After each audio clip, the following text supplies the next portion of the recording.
What is up? What is up? What is up? Another episode of the Mitch Davis Show. This one is going to be a little bit more difficult to get through, but I'm your host, Mitch Davis. I'm joined by a person who literally is now on the show, it seems like every week. And honestly, I really want to do a Twitter space so we could just talk for like 2 or 3 hours about football. We need to do that. But I wish I had 2 or 3 hours. yeah, like when we have 2 or 3 hours to sit down and talk, you and I, let's just carve it out. Let's do it. But Emily, welcome back on the Mitch Davis Show. I wish it was under better terms, but let's talk about it. Obviously today, December 13th, Mike Leach passed away. It's been a difficult day, but we're going to spend the first part of this talking about Mike Leach and, how are you? And then we'll go ahead and start talking about Coach Leach. Absolutely. I'm doing okay. Obviously, prior to waking up this morning, it was business as usual with bowl game season, and just had gotten back from Army Navy literally 24 hours ago, and so that was an incredible weekend. And it's something that's weird. I know that Coach Leach would have appreciated the military aspect of it and just what the game means. And so, we had a great weekend in Philly, and we got to see a historic Army Navy game, first time for overtime, first time for double overtime, first time that it hit the over, which in my podcast at SB Nation, I had accurately predicted. So I was very happy with that. But, and then coming back Monday, going back to work and getting ready for bowl season, and then waking up to this, it's been a roller coaster of emotion. I think that's like really the best way to put it. And I know that you feel it as well. So I think the best part of it has been seeing everybody share memories of Mike Leach. And that's really a true testament to like who he was, not only as players, but you have media, you have fans that interacted with him, and everybody sharing some sort of story that they had. Because to be honest, he touched a lot of people's lives, and it's not just one person here or there that got to benefit from who he was. It's all of us that really got to interact with him and learn from him. And so it's kind of made me smile. And I know that it would make him smile seeing all of these moments of his life just put out there on the internet through different people and how they connected with him. So that's kind of, I hope if I go out, that's the way it happens for me. So let's talk about it. Obviously, you and I you've covered him a lot longer. You've been in the business a lot longer than I have. And we both have covered Mike Leach at some capacity, podcasts, everything. Let's start off by asking, I'm going to ask you, what did Coach Leach mean to you as a journalist? And, he was a big proponent for women in sports, and what did he mean to you personally? Mike Leach made me realize that it's okay to do things differently.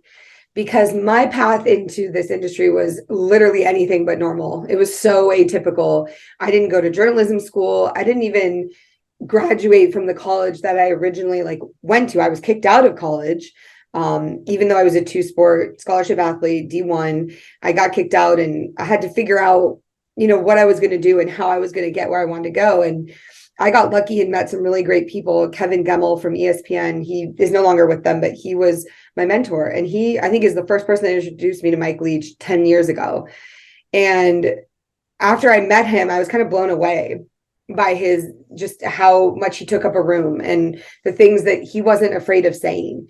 And he made me feel like, as an outsider in this industry, as a woman, that it was okay to say what you felt and say what you were thinking, and not be afraid of what people were going to think of you, and not be afraid to share your journey if it's not like everybody else's, So I think he's the one that really helped me learn to ask questions that were different. I shared something on Twitter earlier about a bowl game we were at where I asked him about a chimpanzee or orangutan that was going to be making a bowl pick, and what he thought about that. And I think I would not be the journalist I am, even if it is in a silly capacity. I wouldn't have asked the questions that I've asked to get, the stories I've gotten about Joey Chestnut and, Chase Young and his outfit at the Heisman that spurred this whole story. I wouldn't have gotten those things if not for someone like Mike Leach. So that's really what I'm grateful for.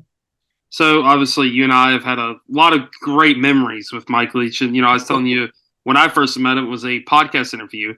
He calls me. And by the way, he's driving in the middle of Wyoming. Dude's in the middle of Wyoming. He calls me. He loves to talk when he's driving. He's such legitimately so what's funny? So he told me, he calls me, he goes, "Hello, Mitch," just like Coach Leach does.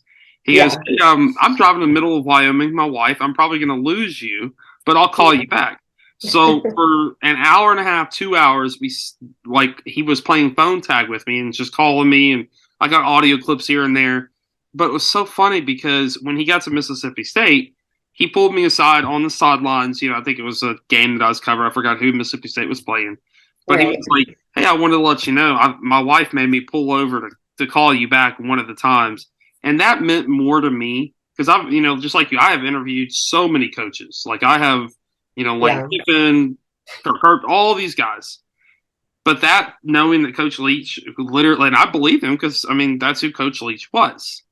He pulled over on the side of the road and talked to me like I was a 21-year-old kid not knowing what I was doing, and that then Coach Leach later tells me that meant the world to me. But I want to ask you, what has been, looking back, your favorite moments, or however plural, that you had with Coach Leach? Yeah, that was a hard, I thought about this a lot since I heard the news and I'm not a fan of when people make, deaths about themselves. And that happens a lot with high profile people. And not to say people don't grieve in their own ways, they do. And maybe for those people, that's how they grieve. But I'm just not of that mindset. So, I processed the news and talked to some people and swapped stories. And then I did want to kind of say a thank you to him publicly. And so I posted a photo of us, that was one of my favorite nights with him. And I just was grateful for the fact that he just gave time to people like you and I, that's something it's so insignificant to some people, but it's so important to, like, especially women in this industry, just like giving time to them, to giving them a platform, giving them an ear, like listening to what they have to say and letting them pick your brain about stuff. That there's really no other thing that means as much. It's so significant. But that picture that I posted is of Mike Leach and I at Pac-12 Media Day, and we're arguing in the photo. Somebody snapped it because we were in a heated debate about something, or I think it was playoff format, but I can't remember exactly because we argued about a few things that night. But he told me, I told him about all my travels and what I like to do with college football. And he said, "Emily, you have to go to the Florida Keys." And I had never been. And so he's like, "You got to go down to the Keys when you're out covering a game in Florida. And you have to go to this bar." He's like, "I take my coaches there often." And I guess he went there quite frequently. And it's a clothing optional bar in the Florida Keys in Key West. And he's like, "You got to go check it out, like go hang out there." And then after you do that, he told us this key lime pie place to go. So it was like the best key lime pie in Key West. So we went there. And then he told us that we have to go stay out on this old Dutch sailboat out on the water, like just off of the coast, almost to like Cuba over there. And you sleep out on the deck of this sailboat under the stars. And it was like, and so he's telling me all this, and I'm like, yeah, okay, we're gonna do it. And I don't think he believed that we would. So he would keep on me about it. And then finally, a couple of years ago, we were covering I think it was UCF and FAU. And then we also did a Miami game. And then we drove down to the Keys and we went to this clothing optional bar, which was exactly as he described it. And we partook in that, and we went and got the pie, and then we slept on the boat. And it was probably like everything he does or says or tells people about it was incredible. It was just one of the best experiences of my life. And so I think that's my favorite memory. There's so many to choose from, but that night when he planned that trip for me and was very specific about what to do, it just shows you, like, and he didn't know me. I think that was one of the first nights we had met and hung out, and he didn't know me from Adam. And just to like hear my story and then take the time to tailor something to who I was. That's exactly what Mike Leach was. And follow up, and we're talking about football here in a second, but I was listening to Steve Robertson from jeanspages.com, and obviously he's written a lot of books and he's become a friend of mine. He was saying that he went out to New Mexico to visit his wife who's out there on contract. Well, Coach Leach calls and checks in and whatever. So then the next night he texts Steve at 3:24 in the morning to recommend hotels and restaurants for Steve and his wife to go visit. And Steve was like, that's just typical Mike Leach, and Yeah. being able to be around him at Mississippi State, if everybody says, oh, Lane Kiffin was perfect fit at Ole Miss, but there was no better fit for Mike Leach than Mississippi State, Washington State, and Texas Tech. Those three places, man, God, they were so good fits for him. And I just love I think I'll always Mike Leach for me will always be Washington State, even though I know Texas Tech is where it all started and Mississippi State's where it ended. For me, and I think a lot of people, Washington State and the air raid and Gardner Minshew and Anthony, that's what Mike Leach was, and loose on the Palouse, and just I don't know. I'll always associate him with that place. So. Yeah. I tell you one more thing about Mike Leach was I think of, obviously I'm an SEC guy, so Mississippi State and all that. Mm-hmm. One of the coolest pictures I've ever seen of the dude is when he first got to Starkville. They gave him Bully on a leash. He had Bully on one leash and he had a cowbell in the other. And I think he was ringing the cowbell while he had Bully or something of that nature. That to me, I was like, that is SEC football. And the cowbell was like a pirate's sword handle and. Yeah, that's the pirate in him. It's awesome. But he would want us to talk about some college football, and there's a lot to talk about. Yes. I want to ask you about your experience. Army, Navy, that is a bucket list for myself. What is that like? What is an Army Navy game like? It's incredible. And, last year we were able to go to New York, and that was the anniversary of 9/11. So they did a very special tribute. And I didn't think it could get better than that. It was at MetLife. It was a great game. And I think last year's game, just from a football perspective, was better.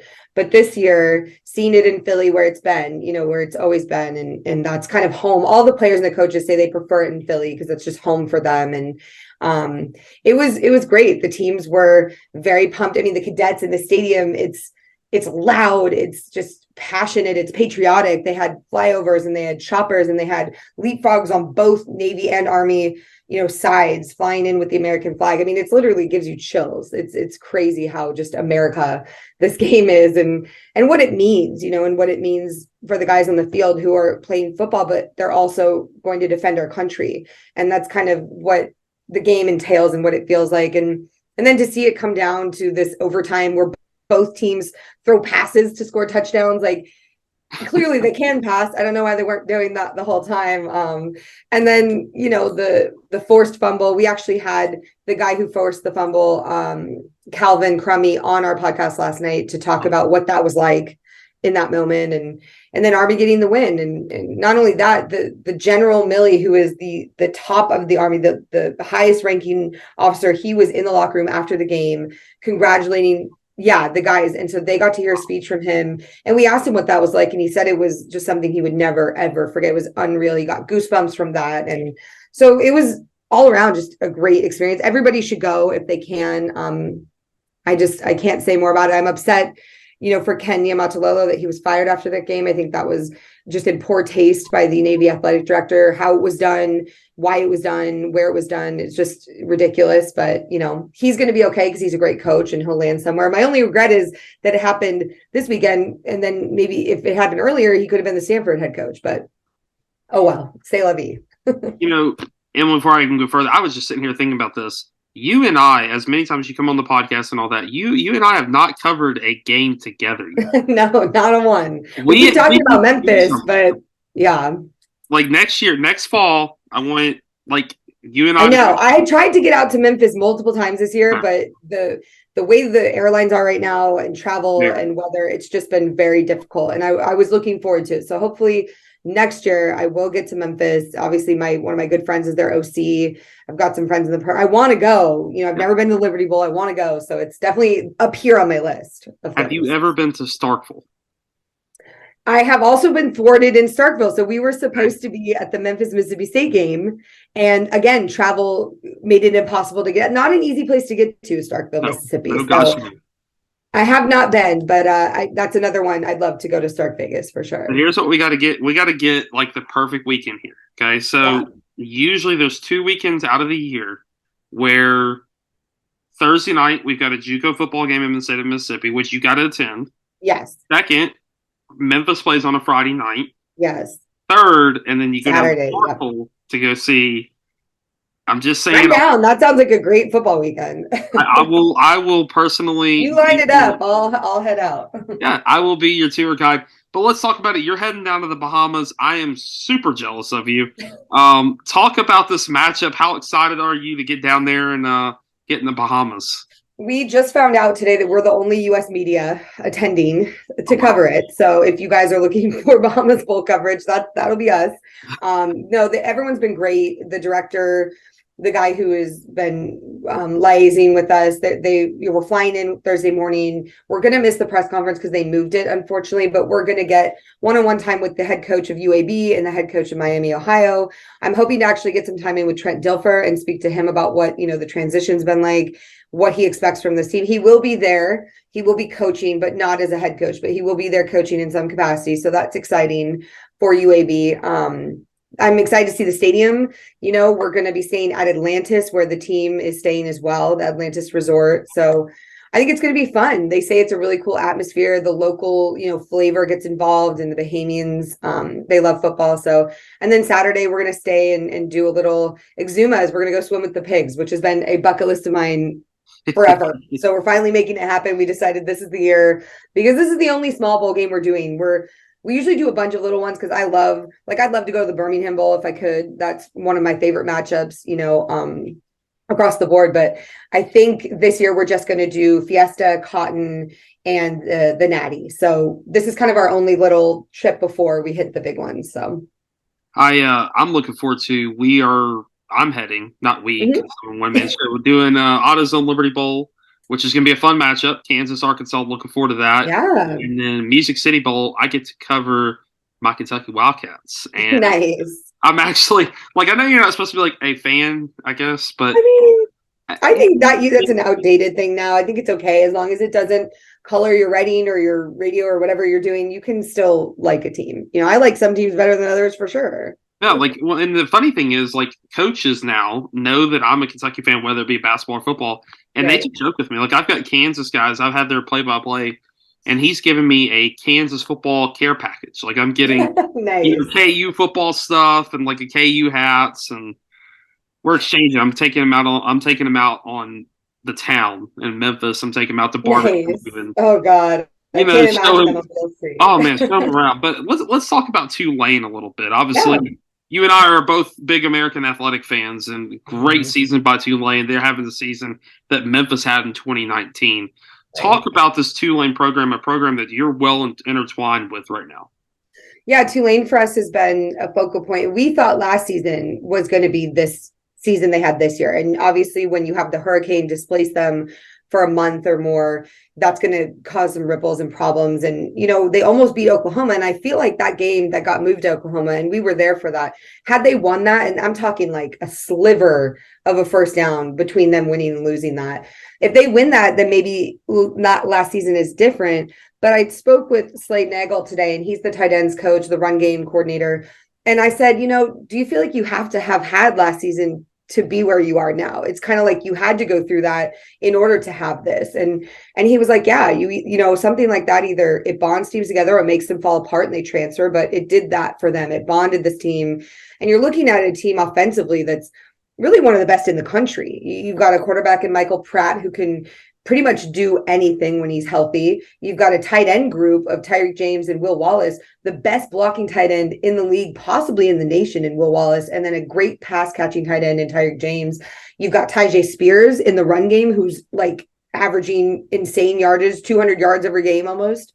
And then, you've got wide receivers like Shea Wyatt and others that are just great. So they have all of the tools. They have a great offensive line that's old and experienced, anchored by Claybrook, who's been there for all the coordinators. They've had 4 offensive coordinators in 5 years. It's insane. Somehow they managed to come out the other side. And then defensively, they really force teams into tough situations. They're great on red zone. They're great on third down. They really make teams uncomfortable. We saw that in the UCF game in the championship. They put them on their heels. Now, I know they didn't have John Rice Plumlee, but we're looking at a USC team that might not have Caleb Williams, if you're asking me. So does Tulane have an advantage there? Yeah, I think so. And to your point about wanting teams to win, I'd love to see Tulane beat USC. I'm rooting for it, unfortunately. So we'll have to see. I want to ask you real quick. Obviously, we're going to talk about playoffs and talk about a couple other bowls, but I want to ask you about the future of the American Athletic. You know, you've talked to Commissioner Risco. I've talked to Commissioner Risco. How do we put the excitement levels about the programs coming in? I mean, it's not there. It's not what everybody thought it would be. What is the future of this conference? You know, I think people are a little nervous about that, right? That's the best way to put it, is how is this going to continue to be a conference that people, respect and look for teams to kind of break out of and be that group of 5 team that has that Cinderella story, as we've seen with Cincinnati and now kind of Tulane this year. I think people need to not get too crazy, because you're looking at teams that are coming from Conference USA that are good. And so I don't think there's going to be a huge drop off. And the teams that are staying behind are also good teams. And they're going to be a little miffed that they didn't get picked up by anybody or didn't get to move on. So you're going to see them playing hard.